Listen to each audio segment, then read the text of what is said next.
இந்த பொறப்பு தான் நல்ல ருசிச்சு சாப்பிட கிடைச்சது.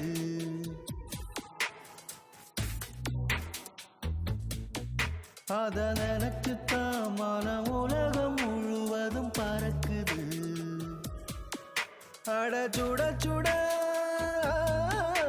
அட சுட சுட அந்த மதுர மல்லிப்பூ இட்லியே மீன் குழம்புல கொஞ்சம் புரட்டி சாப்பிட எச்சினு ஊறுது உள்ளுக்குள்ள.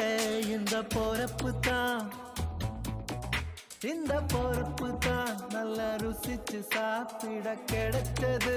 இந்த பொறப்பு தான் நல்ல ருசிச்சு சாப்பிட கிடைச்சது. அத நினைச்சுத்தான் மனம் உலகம் முழுவதும் பறக்க